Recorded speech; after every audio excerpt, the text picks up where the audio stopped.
ada istilah buka kelambu di sana.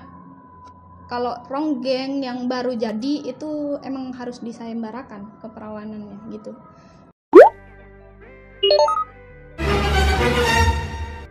Kembali di podcast Retorika.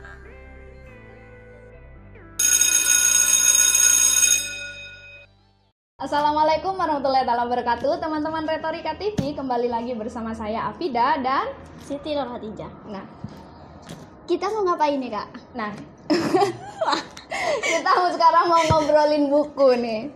Mau ngobrolin buku nih, Ja. Iya. Mm-mm. Bukunya tentang apa tuh? Buku ini judul dulu ya. Ya. Bukunya itu Ronggeng Duku Paru. Apa nih? Berarti tentang ronggeng. Ronggeng. Nah. Pastinya nggak mungkin Tentang cinta, nggak mungkin. Iya. Makanya buku ini Ronggeng Duku Paru ini ditulis sama Ahmad Tohari. Nah, pada saat itu ini kan temanya resensi kan? Pada saat itu Kak Vida ini baca bukunya itu pas waktu kapan tuh? Kok bisa tertarik mau baca buku ini nih? Kayaknya bagus gitu. Oke. Buku ini aku baca pas waktu SMA. Nah, ini sedikit cerita dulu ya. Iya. Aku mengenal buku ini karena buku pelajaran bahasa Indonesia tentunya. Nggak Ada mungkin bahasa Inggris. ada waktu itu pelajaran apa ya, kalau nggak salah apa analisis novel gitu. Intinya ada di buku textbook, dan kebetulan buku yang direkomendasikan itu ada bukunya Pramudia Natatur, Bumi Manusia, dan yang kedua ada ini Ronggeng Duku Paru punyanya Ahmad Tohari. Nah, kalau Bumi Manusia waktu itu kan masih booming-boomingnya dibikin film kan. Iya. Nah, dari itu juga aku kayak udah biasa tuh, udah teman-teman udah cerita sana sini tentang cerita si Mingke itu lewat filmnya karena udah lihat filmnya. Nah, untuk nyari sesuatu yang beda, aku baca yang Ronggeng Duku Paru ini gitu. Kenapa milih RDP? Mau disingkat RDP aja deh. Biar nggak melarat. Nah, si RDP ini ya, sebenarnya kata-kata magic yang ajaib membuat aku tertarik baca buku ini adalah kata ronggengnya itu. Ronggeng itu kan menari ya, setauku itu. Kenapa sih kok ronggeng itu dijadiin judul biar kita tertarik baca? Nah, ternyata aja di dalam isinya itu luar biasa banget, beneran. Nah, apa tuh? Penasaran sudah. Ini masuk masuk. masuk ke ceritanya. Dan buat teman-teman ini sedikit disclaimer dulu. Kita akan nyeritain isi novel. Jadi buat kalian yang penasaran, sedikit ada bocoran nih tentang ceritanya. Nah, di buku ini ada berapa tokoh ya? 5 yang menurutku itu tokoh penting sih sebenarnya. Yang pertama dan yang kedua itu Rasus sama Serintil. Dan Serintil ini adalah tokoh utama. Kenapa aku bilang tokoh utama? Karena yang diceritakan dalam novel ini adalah si Serintil ini. Sebentar. Iya. Serintil itu punya jenis kelamin nggak? Nah, namanya Kayak mau laki-laki atau perempuan, iya. Serintil ini cewek aja, dan Rasus itu cowok. Udah jelas ya? Iya, jelas. Karena ronggeng itu kan cewek aja. Ronggeng itu cewek, dan si Bisa Serintil nggak kalau ronggeng itu cowok? aku belum nemu beneran. Jadi si Serintil ini ceritanya dari kecil suka nari-nari gitu. Nah, ini aku agak bingung nih ceritanya, cuma dari semua isi novel itu ceritanya tentang di suatu daerah Duku Paru itu. Dia bisa dibilang masih animisme atau percaya sama hal-hal yang ya dibilang gaib, nenek moyang dan segala macam, animisme kan. Nah, dia percaya bahwasanya di daerah itu ada namanya kisah Seca Menggala kalau nggak salah, itu dituakan di sana. Nah, kebetulan di daerah itu juga ronggeng menjadi identitas dari Duku Paru ini. Nah,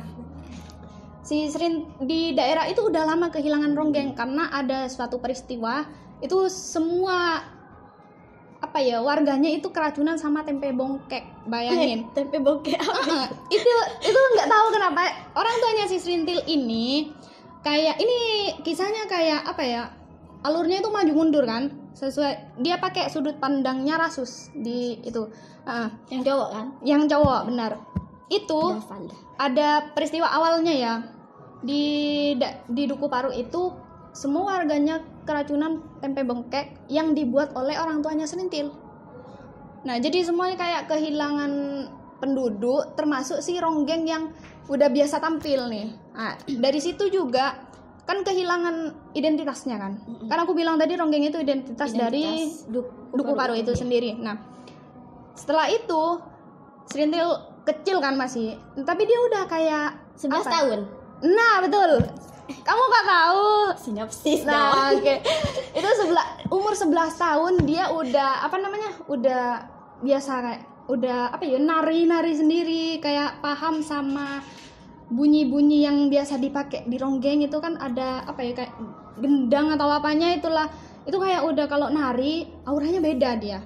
Nah, dan di situ juga Rasus yang aku ceritain tadi kan dia pakai sudut pandangnya si Rasus ini kan, seakan-akan Rasus itu tahu semua peristiwa yang ada di dalam novel itu. Nah, Rasus itu kayak dia udah tertarik sama si Serintil, terus ngelihat Serintil ini ternyata beda tuh. Itu dari kecil udah, dia teman kecil apa nantinya bersatu gitu? Oh, ini tunggu dulu dong, belum nyampe. Ini masih panjang. Karena aku ngebaca novel ini bukan hanya sebatas tentang lahirnya Ronggeng atau gimana Ronggeng di desa itu ya, di Dukuh itu. Cuma lebih ke kayak ada apa sih sebenarnya, kenapa Ronggeng itu dijadikan identitas sebuah daerah, dan alasan dari itu semua kenapa gitu kan. Yang tadi yang aku bilang dia itu animisme di sana. Terus Ronggeng itu akhirnya Ronggeng itu jadi identitas yang bisa dianggap itu satu hal yang harus diakui tuh, ya kan? Untuk terkenal ke luar daerah itu lewat Ronggeng ini. Akhirnya singkat cerita si Serintil ini kayak kakeknya Serintil itu Sakarya namanya, itu ngelihat potensi di dalam Serintil itu, kayak cucuku ada titisan Ronggeng katanya. Bilang ke dukun Ronggengnya itu Kartareja kalau nggak salah, pokoknya bilang suruh ada ini cucuku loh udah nitis seorang Ronggeng nih, mau di kayak gituin. Akhirnya kayak masa iya udah lama kita nggak ada Ronggeng nih dan segala macem.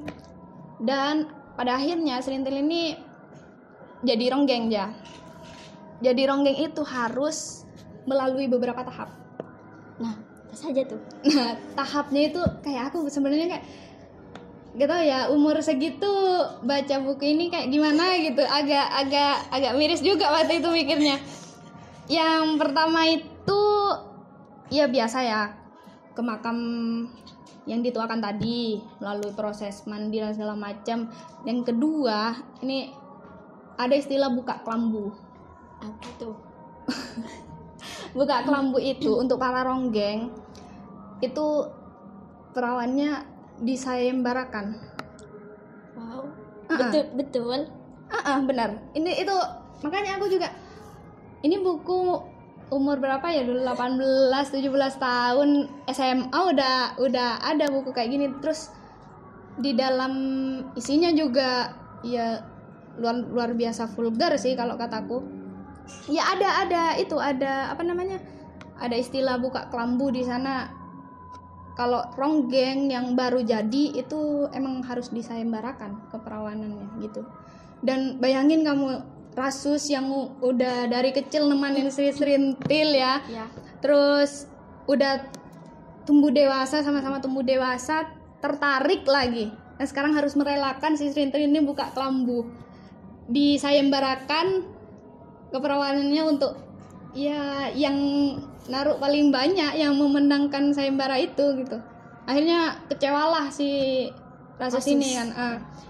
Dan dari kekecewaan Rasus ini dia ditolong oleh kayak komandan tentara pokoknya intinya dia masuk tentara pada ujungnya.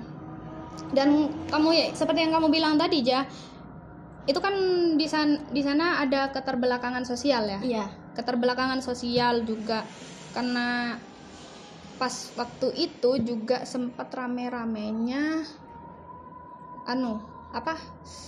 PKI melakukan eksploitasi di beberapa daerah untuk rakyat-rakyat kecil. Duku Paruk termasuk tuh. Nah, ini Duku Paruk juga termasuk di dalam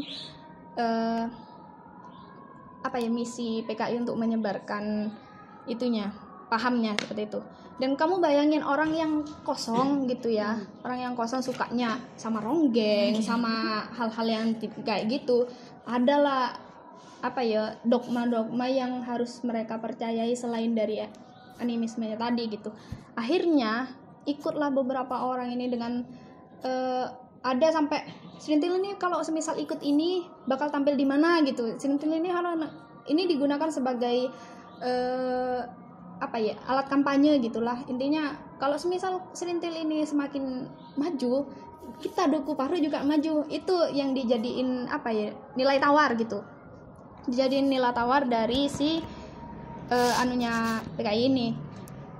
Dan pada ujungnya kayak ya terpuruknya emang di situ udah gitu, terpuruknya udah di situ. Dan si Rasus kembali lagi ditarik untuk mengingat masa lalunya. Dia kan udah jadi tentara nih, dia tentara yang anggaplah sukses ya, karena dia keluar dari Duku Paruk jadi tentara tapi meninggalkan masa lalunya gitu. Berarti Serintil sama Rasus ini nggak bersatu? Enggak lah, ya kan itu sempat ada momen ya di novelnya. Sebenarnya Serintil itu nggak ngasih keperawanannya itu buat Rasus. Iya. Nah, karena sebelum melakukan sayembara itu kan agak sulit. Kenapa? Karena yang ikut sayembara itu ingin mendapatkan itu juga kan. Nah, cuma kan Serintil itu masih nggak enak tuh yang mau ngasih kan. Akhirnya ngasih itu ke Rasus. Cuma yang jadi itu ya tetap dia misah karena sama si Nyai Ronggengnya itu dipakai kayak alat pemisah gitu, tapi yang hal-hal yang di luar nalar gitu. Jadi pisah dia yang Rasus jadi tentara, yang Serintil tetap jadi ronggeng di Duku Paruk. Nah, sempat baca sinopsis, penduduknya di Duku Paruk itu memelihara rasa kebodohan dan malas. Nah, itu seperti apa sih kok bisa seperti itu? Apakah di sana nggak ada sekolah seperti yang kita lihat seperti saat ini? Kamu boro-boro untuk sekolah ya boro-boro untuk kayak mana, itu kayak mereka udah mikir senang, mikir susah, itu udah ya bagian dari hidupnya, kayak no life banget lah. Itu di sana ya, kenapa aku bilang kayak gitu? Kita nih nggak ke makamnya Ki Seca Menggala, ada musibah nih. Nah itu musibahnya langsung dikaitkan sama kita karena nggak kalau semisal kita mikir ya, kan mungkin ada beberapa faktor yang lain gitu kan, tapi semuanya itu emang dilarikan ke hal-hal yang gaib gitu. Makanya kenapa bertahan dengan kebodohan ya, mereka gampang terhasut. Iya, dia nggak mau maju. Iya, karena semua yang ada di dalam situ sudah kayak nggak bisa dipisahkan lagi tuh. Termasuk hal-hal yang kayak gitu juga nggak bisa dipisahkan. RDP ini sempat ke bahasa Jepang katanya ya, kalau nggak salah. Oh, ini buku setauku dulu ada kayaknya di belakang bukunya, biografi, di bagian biografi. Di bagian itu dijelasin. Itu kan trilogi ya kalau nggak salah. Maksudnya bukan cuma RDP doang tuh. Iya. Ada Lintang Kemukus apa kalau nggak salah ya. Kelanjutan dari ini belum selesai ya. Ini ada 3 novel yang lainnya tuh, yang satu kaitan gitu. Ini yang khusus RDP ini emang udah diterjemahin di beberapa pakai diterjemahin beberapa bahasa. beberapa bahasa. Dan guruku sempat bilang kalau semisal itu adalah buku bacaan wajib untuk mahasiswa asing yang belajar sastra Indonesia. Luar biasa kan? Berarti kelebihan dari buku RDP ini bisa diterjemahkan ke dalam bahasa yang lain seperti bahasa Jepang, dan juga bisa merupakan buku wajib untuk mahasiswa asing. Seperti itu ya? Ya sih, menurutku ini adalah salah satu kelebihan dari buku ini, karena kan nggak sembarangan buku yang dijadikan buku bacaan wajib. Dan kalau semisal udah diterjemahin ke dalam beberapa bahasa, ke dalam berbagai bahasa, otomatis itu kan emang benar-benar buku yang layak untuk dibaca kan. Ya menurutku itu salah satu kelebihan dari buku ini sih. Nah, itu kan tadi kelebihan. Kalau kekurangan dari buku itu apa sih? Kalau kekurangan ya, aku sedikit nggak banyak menemukan kekurangan. Artinya aku nggak tahu kenapa, kayak dari saking tertariknya mungkin aku udah nganggep buku ini bagus banget ya. Cuma ada satu yang kadang nggak semua orang bisa mengerti atau memahami itu. Bahasa di sana ada bahasa daerahnya. Jadi kan kadang orang kalau semisal ada bahasa daerah kan harus nyari glosarium dulu, atau enggak di bawah masih kan ada footnote-nya gitu. Kalau semisal nggak paham kan udah udah asik nih, tiba-tiba pas nggak paham masih itu sih kekurangannya itu sih. Cuma overall bagus banget. Jadi itu aja. Dan ini sedikit dari aku ya, buat kalian yang penasaran sama buku ini, mungkin ada udah ada yang pernah baca. Udah bawa contohnya enggak, Kak? Apa ya? Contoh bukunya seperti apa? Enggak apa-apa? Enggak apa-apa dong. Jadi buat kalian yang penasaran sama buku ini, cari aja Ronggeng Dukuh Paruk, karya Ahmad Tohari. Dan untuk kalian yang udah pernah baca, ya mungkin bisalah bagi mungkin kan beda argumen tentang novel ini, bisa komen di bawah.